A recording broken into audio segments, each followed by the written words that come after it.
Hi, my name is Michael Williams, United States Marine Corps. I was a lieutenant first class, and my serial number was 487473. And I fought for my country well, and I thought I'd done a good job.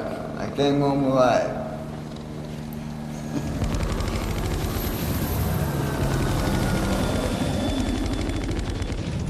I was in Vietnam, and I stayed in the jungle out there for 2 months.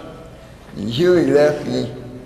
I went back to get a body, because the Marines never supposed to let no fallen soldiers lie. Bring them home if you can. So I went back to get this fallen soldier, and I almost made it back to the helicopter when we came under fire, and they had to leave. They gave me plenty of ground fire though. They got me to where I could get in the jungle and hide out, but it took me 2 months to walk out. I found the North Star that night, and I started walking north. And when I got north, I finally found camp.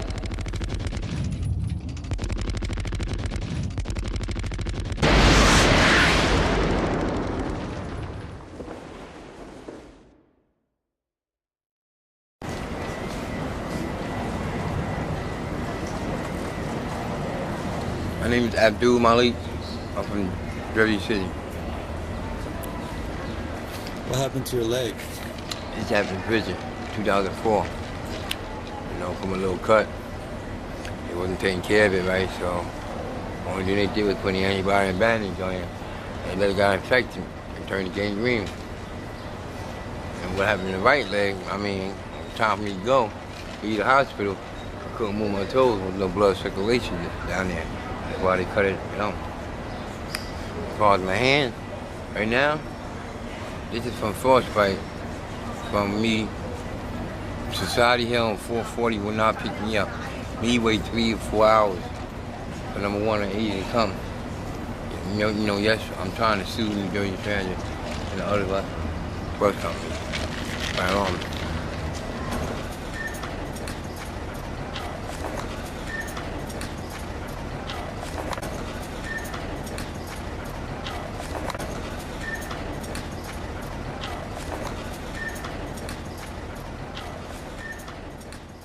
Okay, my name is Anthony Cox, and I am from Kansas City, Kansas. Hi, I'm Bill. I'm in Kansas City, Kansas right now. It's Longhouse. I became homeless. I moved out in the streets and found some friends with the same desire to drink. Hello, my name is Bruce Little. I am from the Bronx. I am with the Pitch of the Homeless, and I have been homeless now going on 5 years. I'm Charlie. I'm from Kansas City, Kansas, and I've been homeless now for about 3 weeks due to a loss of job. And that's pretty much the bottom line. I'm Dominic Lacey, and I'm from Kansas City, Missouri. I'm 19 years old, and I've been homeless for about 4 months. We lived in Dana Point in Southern California. We had a wonderful, wonderful life. I had a nice little Mercedes. You know, the kids had everything they wanted. It was a happy life. Because if you're on the street, you're vulnerable, and people will come to you, and they will make propositions. And the people that I have met are really, for the most part, a lot of them are really good people. But then there's the ones that are just like predators. They're waiting, you know, to see somebody like me and say, hey, why don't you come live at my house and be a prostitute, and we'll charge $150, you get $75, I'll take $75. Oh, well, you know, and they paint this beautiful picture. I don't want to be a prostitute. That is not, no, thank you. I will go to the Salvation Army and get my little whatever they've got to feed me and keep on keeping on with what I've got to do to find a job to get a place. My name is Eric Anderson. I'm from Kansas City, Missouri. I've been homeless just about 3 years. My name is Faisal Bash. I was born on 10/22/43. I'm from Trinidad. 6th of June made me 37 years. I'm in America. Well, my name is George Bell, and just this week I came down from Ohio looking for work. It's just a depressed economy down there. There's just no work for anybody, and I see people out on the streets who've been telling me they've been here for 3-4 years. And I you know, God love them, I can't handle it. Well, I became homeless. I'm originally from Seattle, Tacoma area. My house went into foreclosure and lost my work. My name is Gino. I was born July 1st, 1939 in Anderson, South Carolina. Came to New York in 1944. Been homeless since 1983. Okay, my name is Joanna Lasiopa, and I'm 36 years old, and I've been homeless for going on 2 years. And how I became homeless was my husband and I just couldn't make ends meet, and we left Montana to come to a different state to try to make it. And he couldn't find work and couldn't find work, and I have a bad leg, and I couldn't work.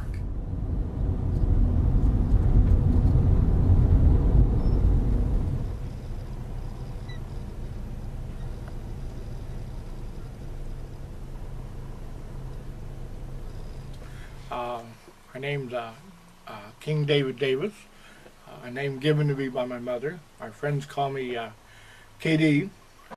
My name is Kenneth Smith. I'm from Kansas City, Kansas, Wyandotte County. I've been in a homeless shelter here for about 8 weeks. My name is Louis Dixon. I'm originally from Greenwood, Mississippi. I ended up homeless. I have 2 children, 2 single kids, and when you don't have daycare and the system doesn't really acknowledge, or they're not used to, men raising their children by themselves, you know, they tend to take their time on giving you some assistance. But I had a problem finding jobs because the jobs in the inner city are limited. And the ones that are there are like 4, 5, 15 an hour. So it becomes hard to make money to pay rent. My name is Damon Dixon Lewis. Dixon. 5. Then Lynn 4. Daddy told her Dad. That's okay. She usually remembers, y'all. Go ahead. Where do you guys go to school? St. Vincent's. St. Vincent's.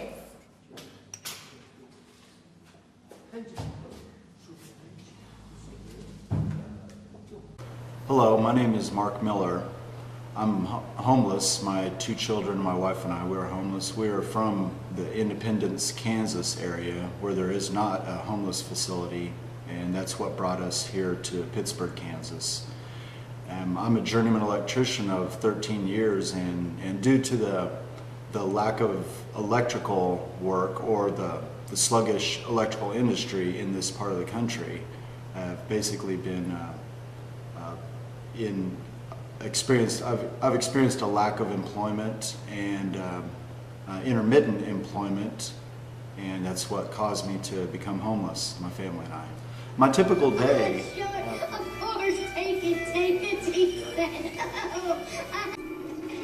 Excellent work, old chaps. All right, now we have the tea set.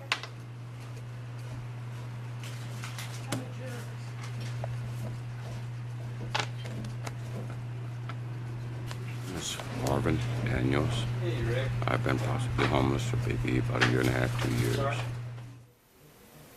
I'm from Muskogee, Oklahoma. Then a long time ago I moved to Garnett, Kansas on a dairy farm. My name is Monica. I'm 39 years old. I been clean for almost 2 years. I think I started doing drugs. Well, I started doing drugs when I was 13, which was a few years after my parents got a divorce, and I was just a little, I was a troubled child, and it just turned into a really bad addiction. My name is Reginald Anderson. I grew up in St. Louis some years ago. My name is Richard Jones, and I'm from Kansas City, Kansas.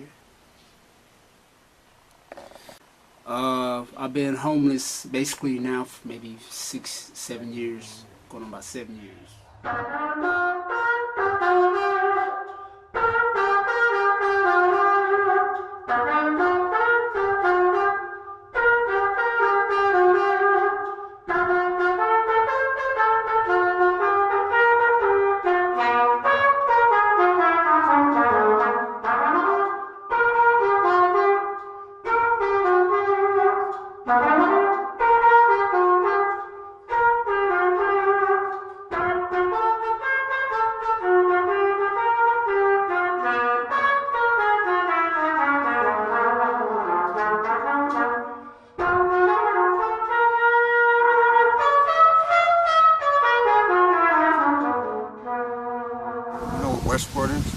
I go out there on the sidewalks.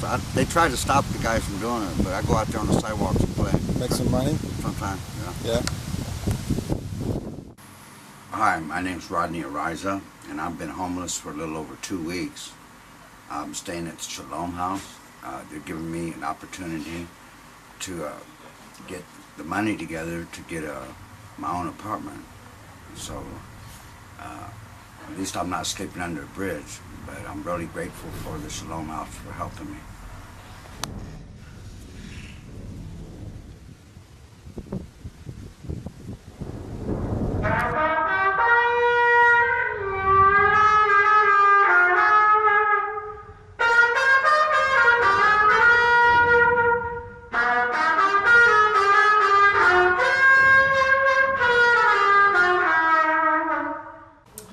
My name is Ryan Gibbs, and I'm originally from Mastic Beach on Long Island. I've been homeless since September of 2005. My name is Sean McKinney. I'm out of Kansas City, Missouri. I'm homeless. I've been homeless for 6 months. I can't find a job. I'm disabled.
This guy goes to the hospital 3 times a day.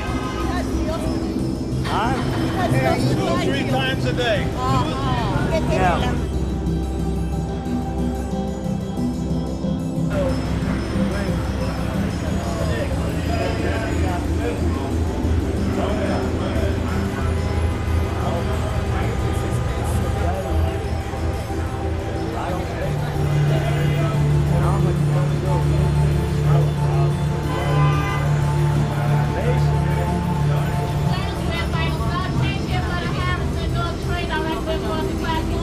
Train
is Tracy Schmidt, and I've been homeless for over a couple months now. I'm 43 years old. I am living on the streets right now. For about the last 3 months or so, I've been homeless. It's not a place where I want to be, but I'm sure it'll get better one day. I don't know exactly what I can do about that. I've been trying to get my disability. I've been wrongfully denied more than once. I've spent some pretty cold nights on the streets. I've spent some pretty wet nights on the streets. I've used cardboard boxes for shelter. When it was raining, when they'd get too wet and you'd move, they would rip. I've covered up in plastic bags. I try to keep a sleeping bag as much as possible. Sometimes that's possible, sometimes it's not. There's a lot of homeless people out there, and not everybody's got one, so they're going to try to wind up with yours. I say, well, where are we going to go tonight for dinner tonight? We'll go to the dumpster behind Taco John's. They're having whatever. Or we'll go to Olive Garden behind their dumpster. And there is no, it is such a horrible feeling to be standing there and eating food out of a trash and a car comes down the alley and the light shine on you and it's like, you feel like this hungry, like a rat, like this vermin, you know, that is so hungry because you don't have anything and you're hungry and you gotta do something, you know. I gotta survive. I gotta survive.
My name is TJ. I'm from Mississippi. I ended up here because of Hurricane Katrina.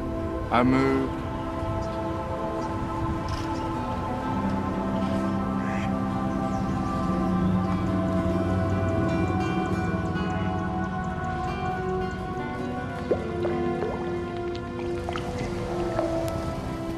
Just been homeless, and I've been staying with friends, trying to get jobs, but in jobs, they always tell you you gotta go to the main warehouse. Be a lot better if you can get jobs, and they have like organizations that can help you work, like a labor ready or something where you can work days. I had a job making $15.75, picking up $50-$60 tips per person that I was operating with. I was a valet parker for the Grand Casino, and when Hurricane Katrina came through, I lost my job, my house, all connections, so I just left the state and I've been traveling ever since. Basically, I've just been trying to get on my feet ever since the Hurricane Katrina. When they misplaced us, Mississippi really wouldn't do that much. I've been living off of basically food stamps, everything that the government would allow you to get.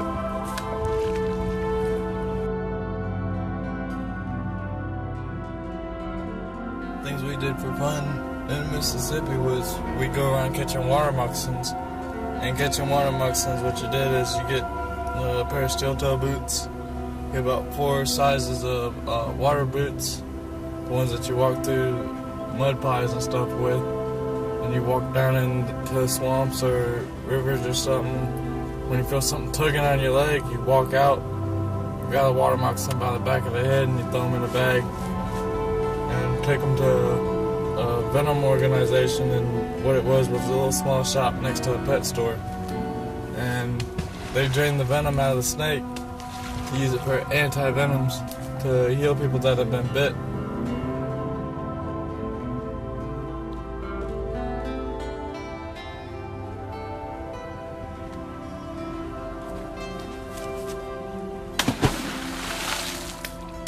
A little bit of fun we had.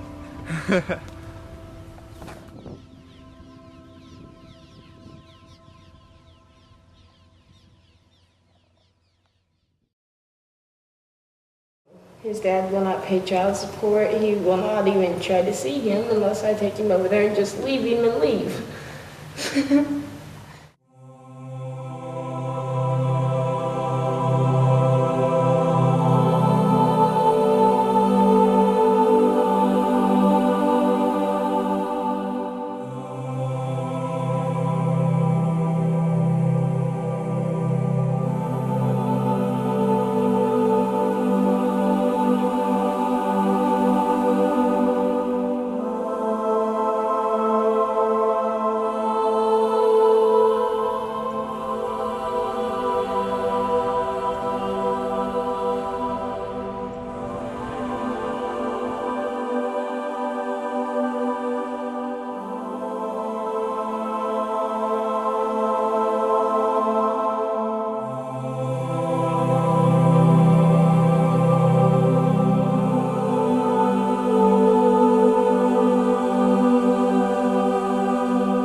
Driving around with Uplift organization to feed the homeless around the greater Kansas City area, and we're going to take a hot meal and some cold lemonade and some other toiletry and other necessity stuff with us to meet the needs of the homeless in our area.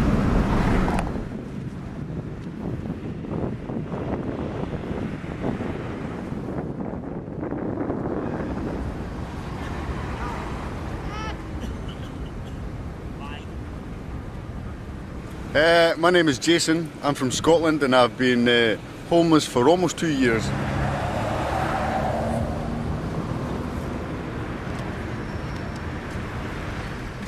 Well, there's 3 routes, and the central route is supposed to cover all the downtown area, and the west route goes into Kansas City, Kansas, and works its way back through downtown to pick up a couple of extra stops so that we don't get overloaded with too many people. And then the east route goes up into North Kansas City over by Independence, and they work their way back. And so they cover the most distance and see the fewest people. And this actually, where we are right now, is used to be one of their stops, and we picked it up because they were going so far out of their way and it was taking them a long time to finish their route. So now we are coming all the way up north and taking up a lot of time to drive this far, and now nobody's here. But that's how the routes get a little screwbally. But essentially the homeless call us and tell us where they are, and we do our best to connect them with the route that's closest to them to get the truck to them.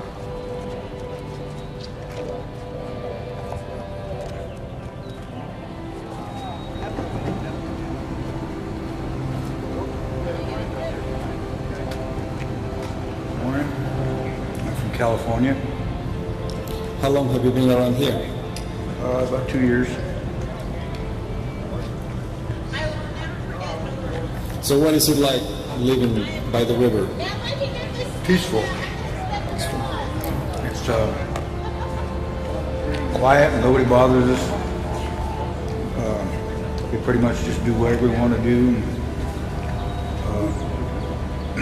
We go out and try to find work every day. And sometimes we're lucky. Other times we come up to the truck and get something to eat. And we just pretty much mind our own business, you know.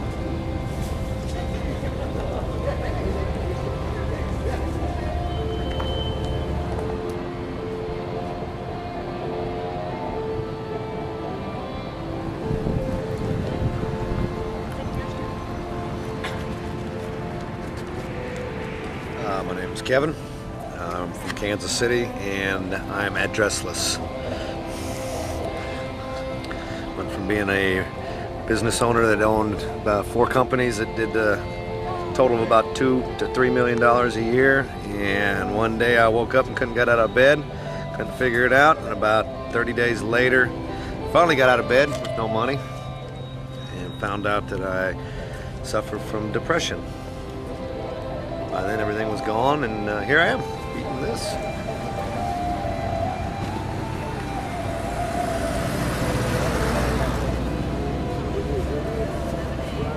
I'm Rodney Mace, state of Missouri, to quit being the way they are. When a man goes to prison over non-support, they want to throw you on the street into a halfway house or an honor center, and then they want to throw you on the streets with nothing. And then they want to take half your paycheck when you get a job. And that ain't real. What's being real is living on the street. Yeah, that's another thing about prison. They pull all your teeth but one. They pull all your teeth but one, so they won't have to give you dentures. And so they expect you to walk around with no teeth but one, so they won't have to give you no dentures. You know, that's inhumane.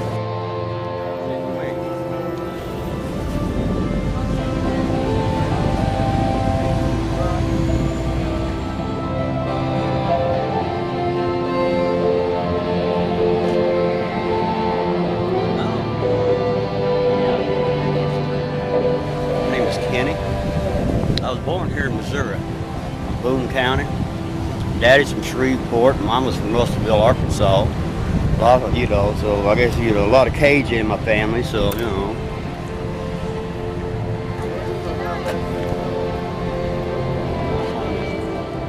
I'm not, anytime I can sleep under God's sky, I'm not homeless. Every time if I can pitch a tent and lay under a shade tree, I'm not homeless. Just because I don't live in a house, don't mean I'm homeless, Because, as long as I'm with God, I'm never homeless. That's the way I feel. I can't put it no plainer than that, no matter what, I'm not homeless.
chronic homelessness nationally and in all the major urban cities like New York only got to historic proportions in the early 80s as a result of the phasing out of Kensington economic theory when governments intervened to help their citizens, and we went to what's known now as neoliberalism. It was global in concept from Margaret Thatcher in England to the United States under the Reagan administration, and there was a huge transfer of payments from subsidizing and building a safety net for citizens who were down on their luck or victims of unfortunate circumstances. Huge transfer of payments to remove that safety net and transfer that money to the military-industrial complex to finance illegal wars in a lot of instances in Central America, in South America, to back up despotic regimes that were friendly to American business interests. And it's no coincidence in Picture the Homeless's view that as this massive transfer of payments happened, then homelessness escalated and is yet to be addressed. I'm a black man. It's hard for me out here.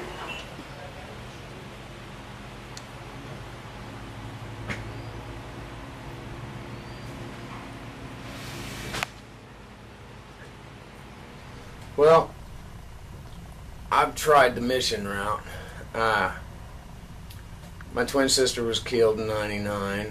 The pictures I had of her were stolen. All my clothes were stolen. My wallet was stolen twice. You know, and that happens on the street too. But, you know, not as often. You know,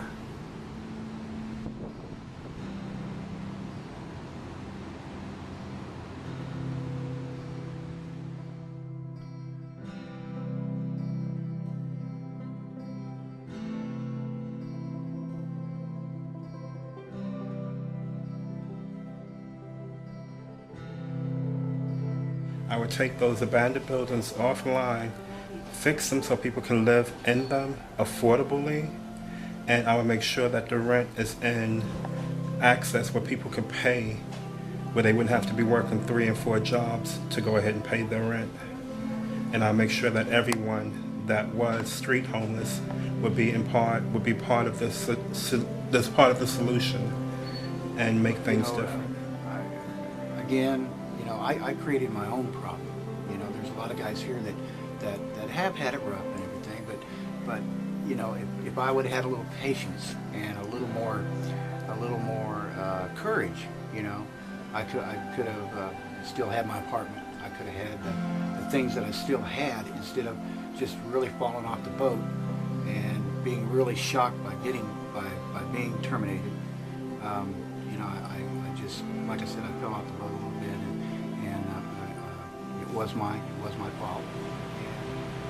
Like I said, I would make a better bus system, 24-hour bus system. You know what I'm saying, better home shelter. You know what I'm saying, organization. You know, to where people don't have to pay to be. You know what I'm saying, get into to the place.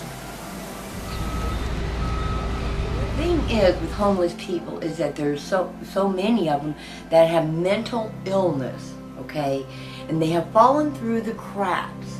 Now, if you get these people on the right medicine, all right, they can function.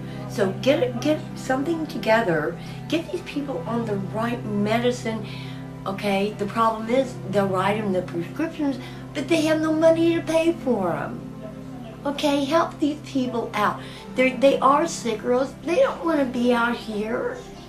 I mean, granted, there are a few people that could care less about nothing, or you know, but most of them, they have been somebody at some time, and they did not want it to be this way. The society is just simply greed. I mean, the rich just want to get richer, and they want to make sure the poor stay poor. I think that there's a fear among the wealthy people in the United States fearing that if they give a little too much, that there won't be anybody that they can look down on and use as puppets. And I think that's what the main problem is.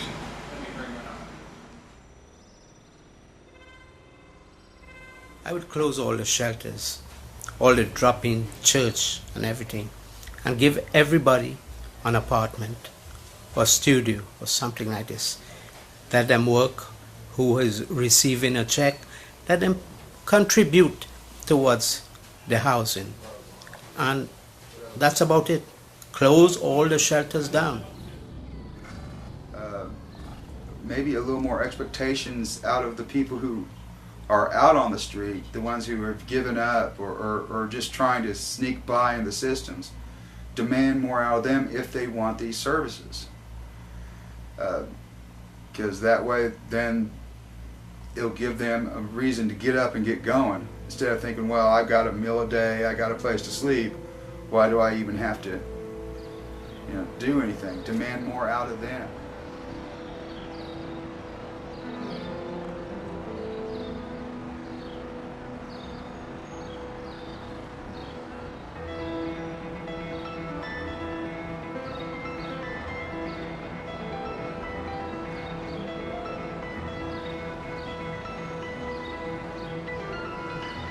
But for a number of us, I think we need to get our motivation back. I think we need to get our self-esteem back, or something that we lost that led to our homelessness before we can go back to work and get a job. There's too many people and not enough jobs. There just is not enough jobs out there for as many as there is in the population in each town.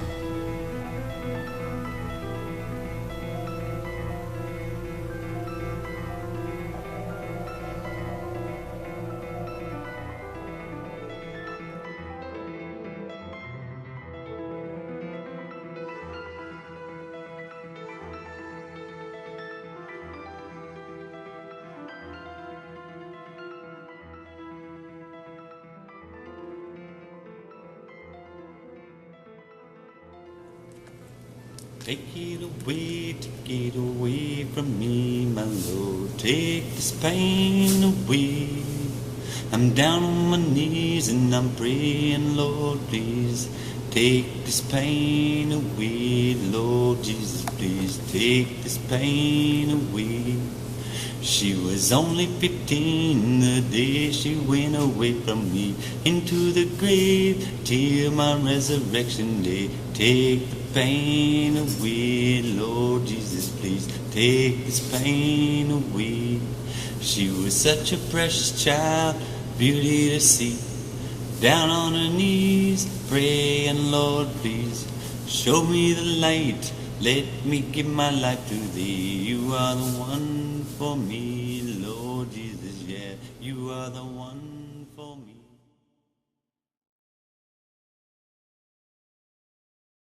About 1 o'clock, I climbed up underneath Harry Street Bridge here in Wichita and laid down and go to sleep. About 30 minutes later, somebody hit me in the side with some kind of object. I figured it's a baseball bat by the structure of the bruise on my side.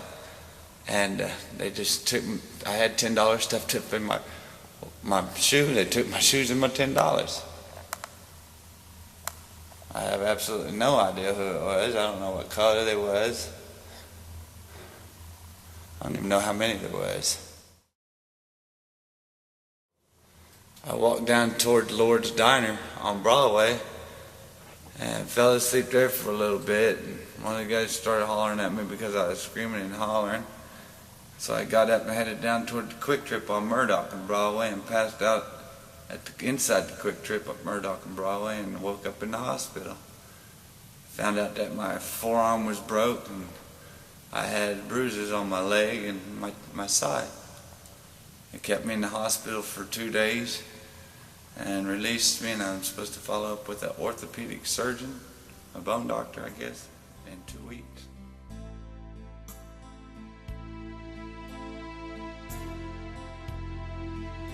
Okay, I had ran from the SRS office downtown, to Washington and Douglas to the Quick Trip. And there was another homeless guy up there who had just got into town. The police pulled up a few minutes earlier or later and points at me and tells me to come up there and tells me that I am banned from the property. He brought up that I had been caught 3 months earlier digging aluminum out of a big blue dumpster out beside the Quick Trip, which I'd been in that dumpster for 3 hours digging this aluminum out of that trash can, throwing it on the sidewalk. And it's a neat little pile. I probably lost about $500 that day because he made me throw it all back in there, said he wouldn't give me a ticket, and after I got it all back in there, he still wrote me the ticket. What did happen to the ticket? That's some of the things I keep going back to court on, jail on. It's some of my fines. They didn't set I didn't do no jail time besides time served. They let me out and gave me court costs, fines, and that's some of the money that's going to continue to pull me back into the system, back into that jail.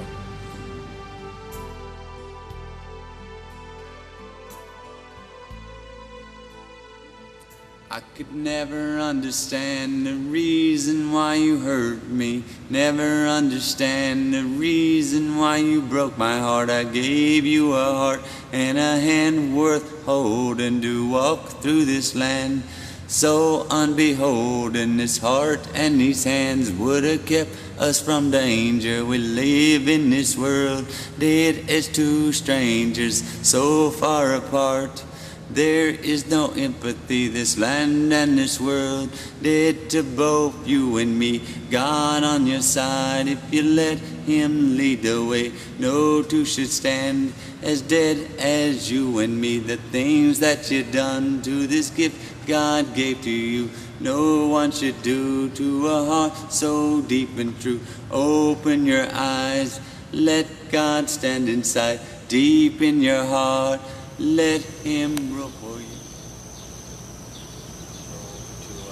Well, this guy come by here at the Salvation Army and picked me up anywhere between 5:30 and 7:30, he said, or 7, he said, and I'll go do some roofing, redeck we've already tore it off, we'll redeck a dormer on a house. How much do they pay you? $5 an hour. But it's cash money, and I'm no good at panhandling, so I can get money. You know, that also stay right between me and me and his partner of mine named Ron, call him old school on the streets out here.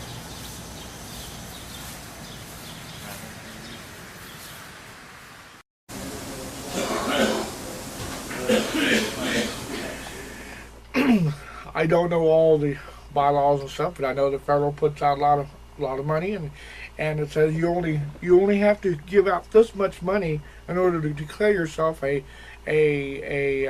non-profit organization. So as long as you only put out this much money, then the rest of the money that you acquire, whether it be from the state or the federal or local donation, you can use this here. You can have yourself a nice salary. I would venture to say a lot of these organizations have some people that are making some very big salaries, and it makes you wonder where their heart's at when it comes to the real needs of the homeless. Good. You were happy like that. We're just going to get it up. That's all. Little Bill goes. Okay, we're not quite ready yet. When you get ready. Let's bring out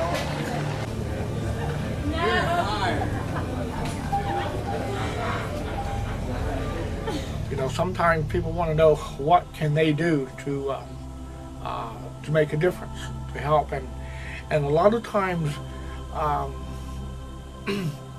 the best thing people can do is show respect and treat these people with respect, and to make certain that these people out there, they have a voice. There's people out there who will listen to them, and then they're always at the mercy of those who profit from them or those who genuinely don't care about them. And in my opinion, and our political institution has become one of those. And so right now I believe we have a situation where if you give $10, by the time the money is spread so thin, by the time it gets to the people who really need it, there's not much there to go around. And I would strongly suggest that people begin the process of coming together and looking and helping those who want the help.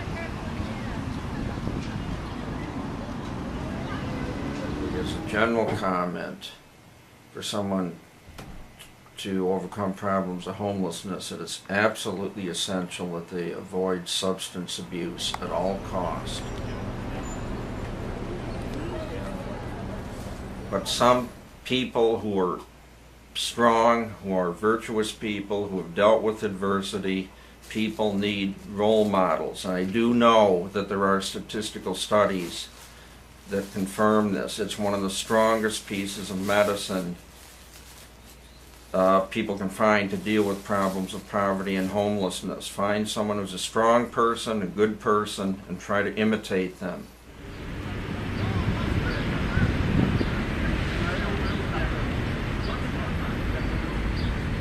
I have considered accepting a job at a minimum wage or a low wage, and I've experienced problems acquiring those type of jobs due to being overqualified or being an electrician of 13 years and only being employed by electrical contractors for the previous 13 years of my life. Most potential employers don't want to hire someone with 13 years of electrical experience, for example, at a McDonald's or at a Super 8 or a Motel 6. People should realize what it's like to be out on the street. And when they get them a place, they should stay there. And I am thankful, and I pray to the Lord that He helped me out a lot. My family, friends, everybody and everyone else.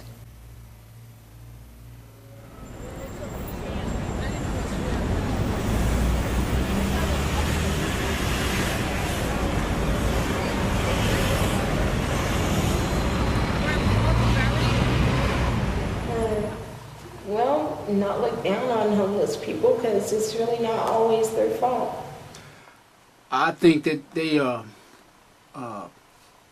it seems like they're almost as if they're forgetting about people here in their own homeland. They'd rather go overseas and help people out rather than dealing with what's here at hand with the people in their own country, you know? I would build incentives into the process so that like now a lot of caseworkers are being encouraged to keep people off the rolls, because as my brother here said, to the politician, if the rolls go down, it makes them look good in the eyes of the electorate.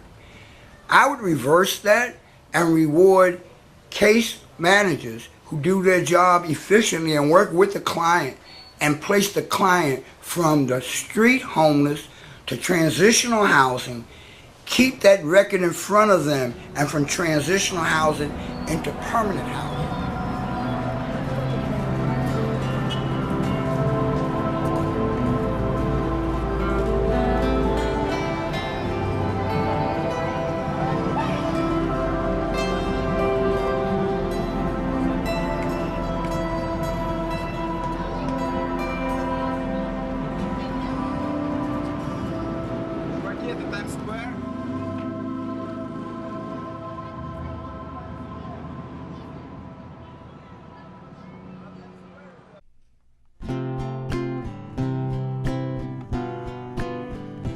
Let me go back home, let me go back home.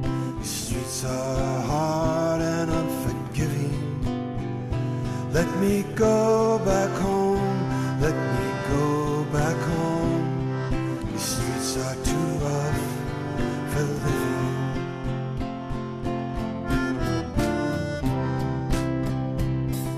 I once had a wife, we had a boy and a girl. I had a good job, I was on the top of the world. Got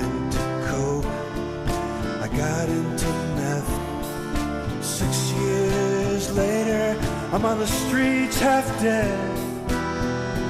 Let me go back home. Let me go back home. The streets are hard and unforgiving. Let me go back home. Let me go back home. The streets are too rough for living.